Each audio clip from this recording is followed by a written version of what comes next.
I am so glad that Lori Lightfoot decided to come out of the woodworks and show her behind on CNN, because it is going to give me yet another opportunity to prove to you, and this is something that not a lot of Republicans even know about, but I will prove to you yet again why Democrats should not be taken seriously on anything. They don't actually care about the demographics and the issues that they all say that they care about.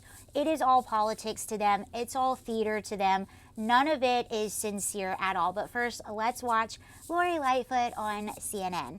If he really cared about violent crime, go after the gun manufacturers who are just mass producing these weapons and have no liability or accountability. Go after the gun stores that know that they're selling to straw purchasers that flood into our city. Pass common sense gun reform that we have been begging for decades. Those are the kinds of things that actually would make a meaningful difference in violent crime. He's not talking about any of those things. He will not do any of those things because this is not about violent crime. It's about something else. Well, what is it, Lori? What's it actually about? She won't actually say. We already have the numbers from Washington, D.C., where the National Guard has already been deployed. The mayor is now working with Donald Trump and the federal agents because she has seen that crime has been reduced significantly since they've been there. They've already, speaking of those firearms, they've already gotten over 100 illegal firearms off the street. They've arrested over 1,000 people,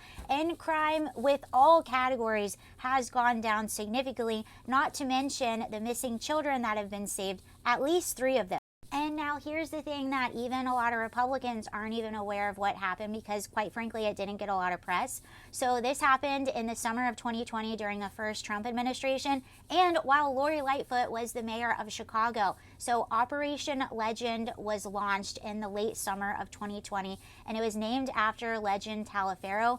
Legend was a 4-year-old little boy who was asleep in his apartment in the early mornings of late June of 2020, and unfortunately he caught the crossfire of a drive-by shooting and lost his life. Because of this, the mayor of Kansas City at the time wrote a letter to the governor. The governor reached out to the Trump administration, and 5 days later Operation Legend was launched. They went into all kinds of cities across the U.S. that were experiencing a significant increase in crime, and Chicago was one of those cities. In fact, speaking of those firearms, not only did they arrest a lot of gang members, a lot of really bad guys, they got over 2,600 illegal firearms off the street. And if I didn't just mention it, yes, Chicago was one of those cities where they got a lot of bad guys and a lot of illegal firearms off the street. But did you ever hear a peep about that or praise from Lori Lightfoot or anyone for that matter? No, because it's not actually about the thing.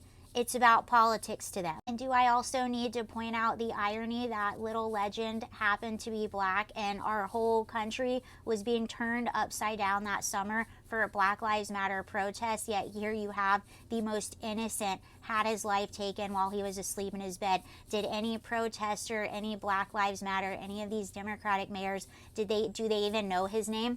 Do they know he existed? Did they ever say it? No, of course they didn't. And maybe, just maybe, if people like Lori Lightfoot, Brandon Johnson of Chicago, Mike Johnston of Denver, Karen Bass of Los Angeles, and all of these other cities, maybe if they were mature enough and nonpartisan enough to actually work with federal agents, maybe we could get a lot of illegal firearms off the streets. Maybe these cities could be a lot safer, but they're too busy doing politics and pointing the finger at the orange man.